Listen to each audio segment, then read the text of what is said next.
ఈరోజు power star Pawan Kalyan గారు నటించి విడుదల కాబోతున్న ఒరిజినల్ గ్యాంగ్ స్టార్ ఓజీ గురించి మీతో కొన్ని అంశాలను పంచుకుందామనే ఉద్దేశంతో మేము ముందుకు వచ్చాను.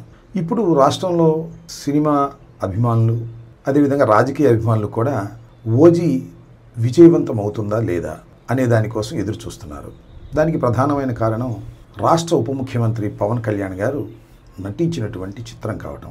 దానితో పాటు ఇంతకు ముందు రిలీజ్ అయినటువంటి 2 చిత్రాలు, అది బ్రో కానివ్వండి, హరిహర వీరమల్లు కానివ్వండి, అనుకున్నంత విజయాన్ని సాధించలేకపోవడం వల్ల ఈ ఒరిజినల్ గ్యాంగ్ స్టార్ చాలా ప్రతిష్టాత్మకంగా తీస్తున్నటువంటి చిత్రం కాబట్టి ఇది ఏ విధంగా ఆడుతుంది అనేది అందరిలోనూ చిన్న ఉత్కంఠత ఉంది.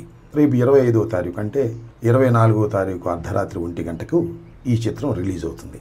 ఈ చిత్రం నాకున్న అవగాహన మేరకు, నాకున్న పరిజ్ఞానం మేరకు ఖచ్చితంగా హిట్ అవుతుందని నేను అనుకుంటున్నాను. దానికి ప్రధానమైన కారణాలు ఏమిటంటే, పవన్ కళ్యాణ్ గారు ఇంతకుముందు నటించినటువంటి 2 చిత్రాలు కూడా, ఒకటి బ్రో, 2 హరిహర వీరమల్లు అనుకున్నంత విజయాన్ని సాధించలేకపోయాయి. కాబట్టి ఈ సినిమా ఖచ్చితంగా విజయం సాధించాలనే కసితో పవన్ కళ్యాణ్ గారు పనిచేసి ఉంటారనేది నా అభిప్రాయం.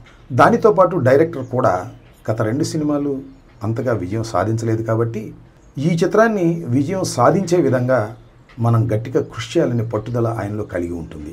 మూడవది దానయ్య గారు, ఈ చిత్ర నిర్మాత. ఎంత ఖర్చైనా పెట్టి ఈ చిత్రాన్ని రిలీజ్ చేయాలి, అది ఘన విజయం కావాలని పట్టుదల. ఈ పట్టుదల మధ్యన జరిగినటువంటి ఈ చిత్ర షూటింగ్ వల్ల కొంత మెరుగైనటువంటి ఫలితాలు వస్తాయని, ఖచ్చితంగా ఈ సినిమా అన్ని జాగ్రత్తలు తీసుకుని ఉంటారని నేను భావిస్తున్నాను. ఆ నమ్మకంతోనే ఈ సినిమా విజయవంతమవుతుందని నేను భావిస్తున్నాను. హరిహర వీరమల్లు చాలా హడావుడిగా తీశారు. అనుకున్న స్థాయిలో చివర్లో గ్రాఫిక్స్ కూడా సరిగా చేయలేకపోయారు. అసలు హరిహర వీరమల్లు విడుదలైతే చాలు అనేటువంటి పద్ధతుల్లో జరిగినటువంటి సినిమా షూటింగ్ అది. ఇదేమో పవన్ కళ్యాణ్ గారు తన రాష్ట్ర బాధ్యతల్ని, ఉప ముఖ్యమంత్రి బాధ్యతలను కూడా పక్కన పెట్టి దీని మీద కాన్సన్ట్రేట్ చేశారు కాబట్టి ఇది విజయవంతం ఖచ్చితంగా అవుతుందనేది నాకున్న అభిప్రాయం. అవ్వాలనేది కూడా నా కోరిక. ఎందుకంటే సినిమాలు, పవన్ కళ్యాణ్ గారు నటించినటువంటి సినిమాలు విజయవంతం కాకూడదని కోరుకోవాల్సిన అవసరం మాకు లేదు.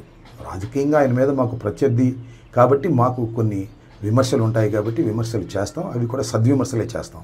ఇక్కడ కూడా నేను ఒక విమర్శ చేయాలని అనుకుంటున్నాను. అదేమిటంటే, పవన్ కళ్యాణ్ గారు అపోజిషన్లో ఉన్నప్పుడు, మేము అధికారంలో ఉన్నప్పుడు, అంతకు ముందు కూడా తెలుగుదేశం అధికారంలో ఉన్నప్పుడు కూడా చాలా విషయాలు మాట్లాడారు. అవినీతి గురించి మాట్లాడారు, అక్రమాల గురించి మాట్లాడారు.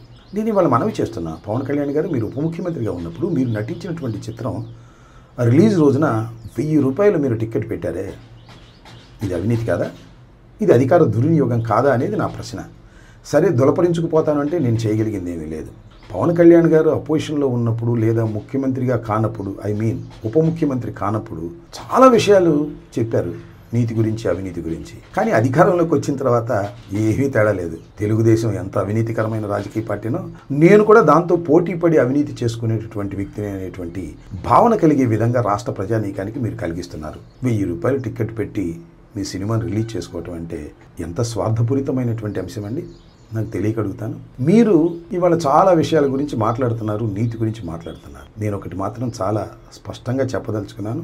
పవర్ స్టార్కి, గ్యాంగ్ స్టార్కి కూడా మీరు అవినీతికి హద్దులు లేని విధంగా ప్రవర్తన చేస్తున్నారు మీ కూటమి ప్రభుత్వం. చివరకు మీరు నటించిన చిత్రాన్ని కూడా అవినీతిమయం చేసేటటువంటి కార్యక్రమం చేస్తున్నారు. ఇది చాలా దురదృష్టకరమైనటువంటి పరిణామం. మీరెవరికి నీతులు చెప్పినా అది సమంజసంగా ఉండదనే విషయాన్ని మీరు ఇప్పుడైనా గమనించాలని కోరుకుంటూ, మీ గ్యాంగ్ స్టార్ అద్భుతమైన విజయాన్ని సాధించాలని, దానయ్య గారికి అద్భుతమైన దండిగా డబ్బులు రావాలని, మీరు సినిమా హీరోగా పేరు ప్రఖ్యాతులు తెచ్చుకోవాలని, కొణిదెల కుటుంబానికి మరింత గౌరవాన్ని తీసుకురావాలని ఈ సందర్భంగా మనస్ఫూర్తిగా కోరుకుంటున్నాను. ఓజీ ఫీవర్ ప్రపంచమంతా మొదలైంది. పవన్ కళ్యాణ్ గారి అభిమానులకే కాదు ఫీవర్, ఈసారి వైసీపీ వాళ్ళకు కూడా తాకింది. రాష్ట్ర వ్యాప్తంగా ఉన్న వైసీపీ నాయకులు కూడా ఓజీ ఫీవర్ తాకినట్టుంది. అందరూ గజ గజ గజ ఉనికిపోతున్నారు. ఇందాకే మాజీ మంత్రి, మాజీ ఎమ్మెల్యే, ఆయనే అంబటి రాంబాబు, ఆయన నియోజకవర్గ ప్రజల మీద ప్రేమ ఉండదు, ఆయనకి ఇచ్చిన శాఖ మీద పట్టుండదు, నాకు అవగాహన ఏం తెలీదు. ఆయన తెలిసిందంతా పవన్ కళ్యాణ్ గారి సినిమాలు రివ్యూలు ఇవ్వడం, మెగా అభిమానుల సినిమాలు రివ్యూలు ఇవ్వడం, అది ఆయన పని అయిపోయింది. అలాంటి స్థితికి దిగజారిపోయింది. ఎందుకంటే ఎమ్మెల్యేగా ఓడిపోయిన తర్వాత అతని మానసిక స్థితి ఎలా ఉందో మనం చూసుంటాం. నేను రాంబాబు గారు ఒకటి అడుగుతున్నా, ఓజీ సినిమా ఒక రాచకం, ఒక అద్భుతం, రికార్డ్స్. ఎందుకంటే ఇందాక మీరు చెప్పారు పవన్ కళ్యాణ్ గారి గత 2 సినిమాల గురించి, డైరెక్టర్ 2 సినిమాల గురించి, డివివి దానయ్య గురించి కూడా మాట్లాడారు. ఇన్ని మాట్లాడారే, మా గురించి చెప్పలేదే. మేమే ఓజీ ఫ్యాన్స్, పవన్ కళ్యాణ్ గారి అభిమానుల గురించి మేము ఎలాంటో తెలుసు కదా, చూపించాం కదా మన ఎన్నికల్లో మీకు 151 నుంచి 11 ఇచ్చాం. అలా ఉంటుంది పవన్ కళ్యాణ్ అభిమానులు అంటే. మేము ట్రెండ్ ఫాలో అవ్వమయ్యా, ట్రెండ్ సెట్ చేస్తాం.